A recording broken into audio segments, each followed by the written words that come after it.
What's up, you guys, and welcome to another alternative factuals video. So today I want to do something for the holidays to kind of get everyone in the spirit, but also be thankful.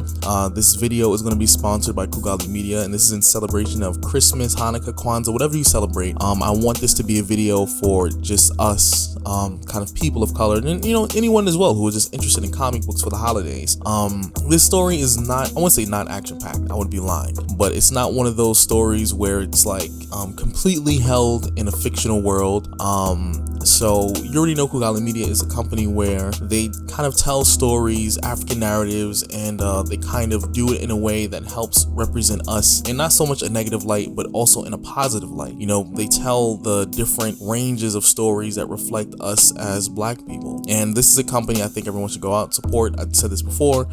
They have really great stuff, actually really good stuff. And even the comic I'm going to be talking about today, I think you should check out. Lake of Tears is definitely a very interesting read. But because you guys are my viewers, there'll be a link in the description down below, which will include a discount code. You can get up to 10% off. But also, if you check store-wide, they actually have some bundles that can be close to 50% off on some of their other comics and graphic novels. So be sure to check out their website and check out them discounts, especially for the holidays if you enjoy these kind of stories. But let's kind of just dive into today's video. So Lake of Tears is going to be one of these videos where I feel like for the most part it kind of makes me thankful, but also in reality kind of makes me a lot more aware, because these are some of these issues that you're going to be reading about in this particular comic is going to be very reflective of what's going on inside of the real world. And even though it does have a very fictional, supernatural sort of kind of feel to it when it comes to powers, but for the most part the core foundation of the story is still surrounded by something that is going on today, even in 2020, as we start to transition into 2021. This is something that's been going on for many years, and I think a lot of people should take the time to at least look into these problems, do what they can to try and help, and see what we can do and come together so that way we can fix these problems. But let me transition into the story. So at this point, this is called Lake of Tears. This story actually follows kind of three teenagers, and but initially when you start off in the story, it's following this one teenager who presumably you think is going to die because you think he's going to drown, but he kind of gets caught into this fishing net because this story is actually surrounding the illegal, I guess, movement of children who are unfortunately forced and trafficked into working in Ghana's hazardous fishing industry. So the story is simply kind of revolving around captivity. It does take place in a form of redemption, and like I said, this does take place through the eyes of three teenagers, and I'll put the links in the description for where you can buy where you can buy it, and all that stuff, to Kugali Media, their website, and every little bit of information you need to know about their social media accounts, because like I said, they do really dope content. But back to the story. So you see that he kind of runs into these two teenagers who ultimately have been in his position before, and one of them is kind of on this vengeance quest, and you can tell immediately that this teenager in particular is very driven. I'm not going to give names, and I'm not going to give like super specific details, because I want you to go read this comic. So he runs into them after you presume like he might die ultimately, but you can tell he meets them, and then this teenager that I'm specifying, who has this driven kind of revenge kind of vibe going on to him, he sees him and he knows that, okay, this teenager needs help, and also he's kind of been given an opportunity to kind of come and join them due to the scenarios that's been taking place. Now, one of the cool things about this story as well is one of the characters that you get introduced to, who's, I guess, tasked with overseeing these teenagers, the trafficked kids, not those three teenagers, but the trafficked kids in general in this fishing industry, is a man who initially you think he's a bit of a jerk. From the first few panels, I really thought this dude was going to be a problem. I thought this is kind of the person that one of those three teenagers was after. But in reality, the man who's watching over the trafficked children, in which the third teenager escaped from after they thought he had drowned, ultimately he is someone who kind of ended up in a bad situation himself.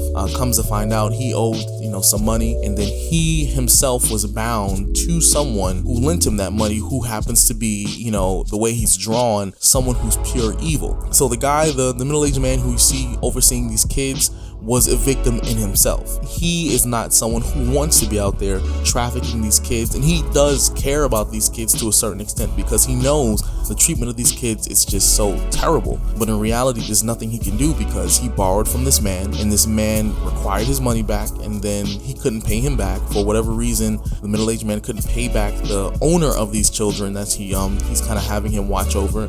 And then in order to pay his debt, yeah, he gets to keep his house, keep in contact with his family, but ultimately he ends up trafficking these kids and watching over them, simply because this man, comes to find out, has multiple places in which he is trafficking and moving children to be a part of this fishing industry, or different forms of, trafficking to do different forms of tasks. So you kind of get to know these characters. We have one character who's out for revenge, or these three characters who seek to kind of abolish all of this. You have one character who's in this predicament who does not want to be in this predicament.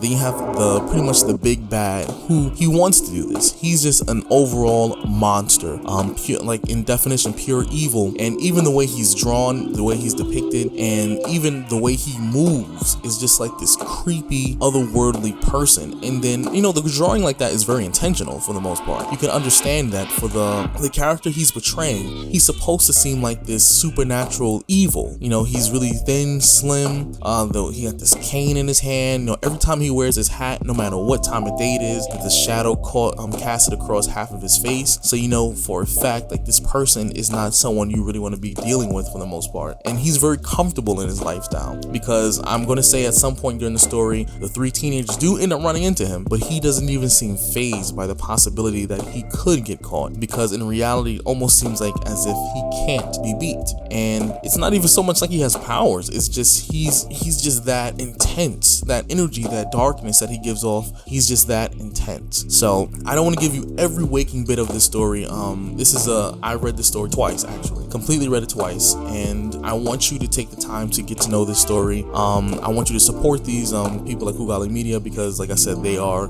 friends of mine. I've gotten to know them, I've gotten to know their content, and these stories are just simply a reflection of some of the issues that we're dealing with today as Black people, and also things that happen in our history that just happen to have a nice fictional kind of supernatural kind of twist to it. But a lot of these foundational pieces and informational bits actually do have some sort of merit in the real world. So I want you to pay attention to this comic. I want you to pay attention to the panels in the comic, and also just pay attention to the dialogue between every little bit of these characters, because when you see the kind of dynamic that's going on in this story, it'll kind of start to ring a bell a little bit and kind of reflect history in a way that I think a lot of people may or may not be ready for. So I would definitely recommend checking that out, Lake of Tears. But I'm not going to drag out the video any longer than this has to, so I'm going to just simply say this: be sure to check it out.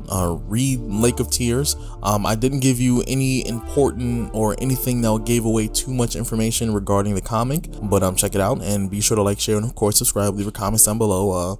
I'll leave all the links in the description for the comic book. Please be sure to support them. And remember, it's the holidays. Just be thankful, and I hope to see you all later on. Peace out.